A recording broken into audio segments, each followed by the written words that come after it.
Hey you guys, welcome back to my channel. I haven't done a writing vlog in a couple of weeks because I've had a very crazy month, so I want to tell you all about what I've been working on for my writing projects.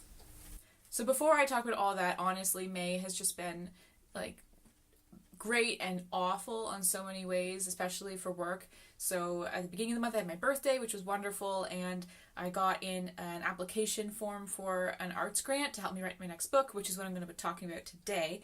But then the same day, actually just after I finished it, my dog died, which was really hard and super sad. So I'm not going to talk about that because that's going to make me cry. I want to talk about the arts grant that I applied to because I don't think a lot of writers know that there are grants out there that can actually support them while they write books. I mean, it's certainly, there's not very many of them and they are hard to get, but they do exist, and I've applied to one. This is the third time I've actually applied to it, and both times before I have not gotten it. So I'm really hoping that this year I've taken all the feedback they've given me before and condensed it down and put together a really tight application. So I'm hopeful it'll work, but I want to show you kind of what goes into that kind of application and how you can put one together pretty easily if you already have a good sense of your project. So the thing I applied to was the Arts Nova Scotia grant. It is basically a fund that they have 2 intakes every year where you can send in a project application with some samples of your work and ask them with a detailed budget for some funding for it. So they can give up to, I think, $12,000 for these creator grants, which help people who are artists or multimedia artists, not just traditional ones, writers, all kinds of different categories of creative people to work on their projects. And one of the things that they do is fund cost of living. So they estimate, I think, $1,500 a month for the cost of living for these projects. The point is that if they fund you, you're supposed to be working on that instead of full-time work at a job. So I pitched them for, I think, 3 months worth of funding to plus some other expenses to help support this project, because for my particular book, which is my Clara Dennis book I talked about in my last vlog, I think it's going to take about 3 months to do like the really hard work. I wrote my last book in 2 months, and this one is a little bit different because it involves some travel around the province to get some photos and some details. But basically I think 3 months will probably do it. So what went into this application? I have it on my post-it note here to show you what was on it. So there you go. Oh, I hope it's not backwards because of the camera. Anyways, so the things that go into my arts grant application were the application form that was on the website for the grant and just included basic information about me, just like any other form. I have a lot of experience filling in grant applications because I was in university for 1,000 years, so I'm used to doing like several a year and putting down the same sort of generic information about myself, what I do, my background, just stuff like that, and asking for specific amounts of money. So the whole like arts grant thing, I went to a workshop last year that was put on by these people to help people, like applicants, know what they should be putting into their packages, and I was really surprised by some of the comments because, like, I come from the academic background and people in the room were mostly artists, so I was really like the odd man out. So when they said it takes 8 to 10 weeks to get the results of the application, I was thinking like, whew, that's pretty fast. Like, that's pretty good. Like, there's a specific timeline. We have an actual time frame to expect it. I thought that was pretty great because in academia and grants, you kind of are just like, maybe you'll hear this year, and that's it. So, but the people around me were outraged. They're like, that's so long. What takes them so long? But, you know, they said they get, I can't remember how many applications it was. It was several hundred applications, and they have to like read through them all, and they're quite extensive. So I understand why it takes 6 to 10 weeks. So after I put together the application form, the next thing I did was write a sort of letter of intent / project description. There's different parameters. Like, this is just for this specific grant, but I'm trying to speak really generally because different grant applications will have different processes.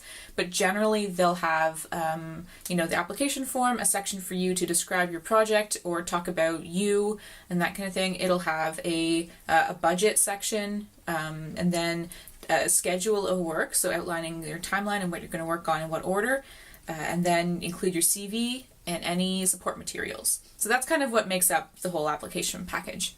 So for my project description, I talked about sort of why this project is important to me, why I think it matters to do it right now, in terms of like the cultural significance of it. There's also, because of this kind of grant, they have some sort of parameters that they're looking for or directives that they want to fund. So they're very general, but some of them I remember were like rural communities, and I live in a rural community. A lot of their funding ends up being in the city because that's where the most people live, so that's where the most applications come from.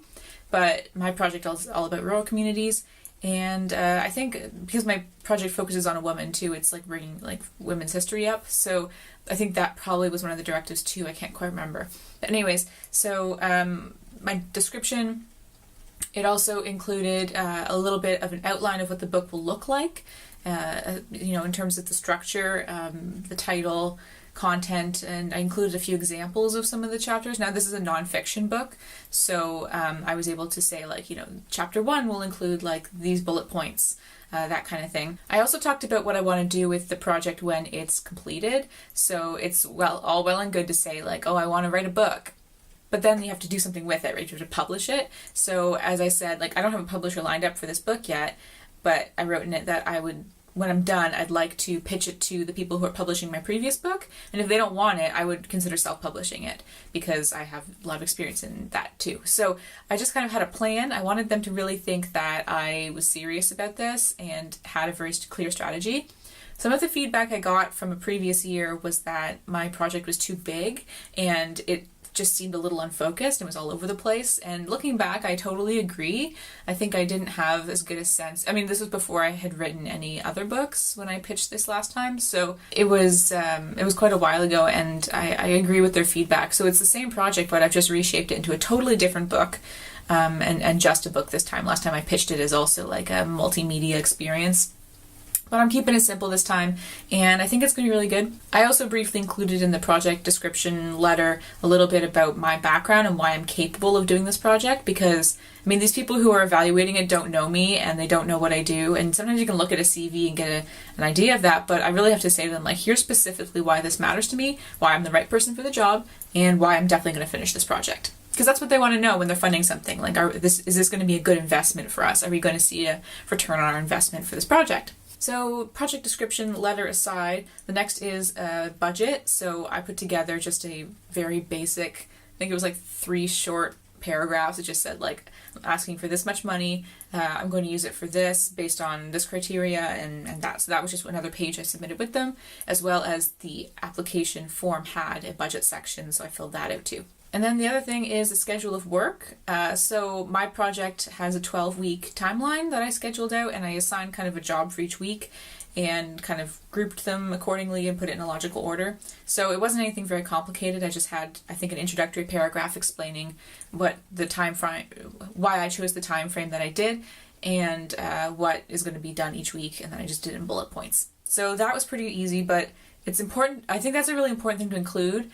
If I was applying to something that didn't have that requirement, I maybe would still include it, just because I think it really shows how serious you are and that you've really thought through the process of doing the project. I also included my CV, and I have different CVs for like everything, but this one included all my publication history. So it included like my books, my blog, academic journal articles, conference presentations, and master's thesis. So they're all things I published. You can find them out there. So it counts, right? Sometimes you think like publication history is only books you've published, but it's like, no, it's so many more things. You work really hard.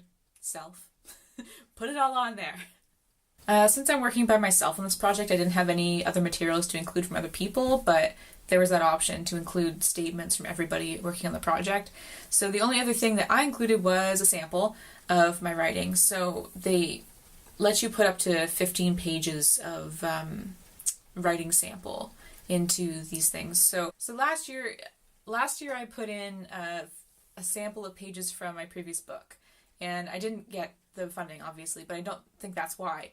But this year I decided, like, instead, a little bit bold, instead of submitting something I wrote that's unrelated, I actually created a 3-page book spread that would be exactly how I would format my book. So I wrote one small section, like a 3-page piece of text, and then formatted it using some design software and using some photographs I've taken for this example, and literally made an example of what I want the book to look like. And I think that was really smart because I mean, I don't know this for sure. I haven't heard back from them, obviously. But I think this was a smart approach because people are really visual and sometimes it's hard to grasp what something means just through writing. I mean, I'm a writer. It should be my job to make that clear, but nobody's perfect.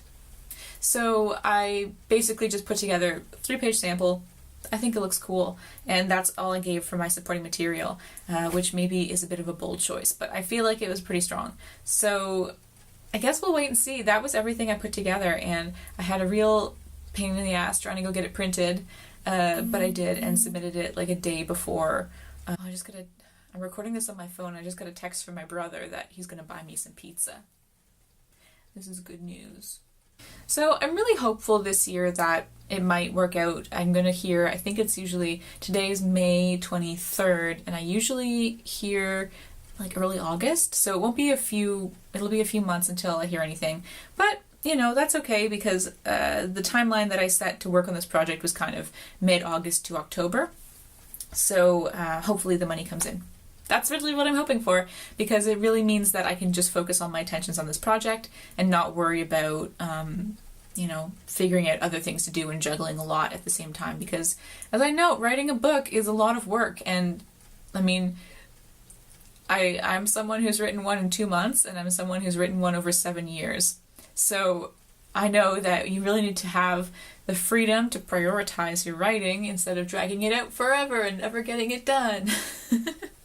The other thing I'm working on this month, that was a really loud clap, sorry. The other thing I'm working on this month is finishing the edits on my manuscript for my publisher. And I haven't gotten it done because the time I had allotted for it this month was honestly just the saddest week of my whole life with my dog dying. So anyways, it's almost done. I've got most of it finished. I'm just a little bit of a perfectionist with it, and kind of I need that deadline to come up and motivate me to finish. So I'll get it done this week, which is right on time because it's due, I think, at the end of next week. But that's okay. Writing has been a lot of fun lately, even though I haven't had a lot of time for it, which has been great. But I'm running so many other things simultaneously that sometimes writing is like the fun thing I do at the end of the day. Because the other things I do, I mean, I run an Etsy store where I do artwork, and I run a sea salt company with my mom now. I used to run it by myself, but now Mom does it with me, and that's getting really big. And I'm also making terrariums, which I sell at the market too, and they're so cool, and I'm really into them right now, and they're selling like crazy. So, like, I have this problem where I keep coming up with good ideas, which is maybe a good problem for a writer, but I act on them and then they do well. I don't mean to brag about that. I think I have good intuition and I work really hard. But it's really hard when I keep just hopping from the next, I'm swinging from one vine to another, just grabbing the next sexy vine. So I need to just focus in a little bit, maybe. Do I? I don't know. Maybe it's okay to be this way. But anyways, I'm just rambling on now because I'm procrastinating going to do more work. So I'm going to cut this vlog off here. Thank you again for watching. I love doing writing vlogs. I think I'm going to just try and do more YouTube videos because that seems to be really fun for me.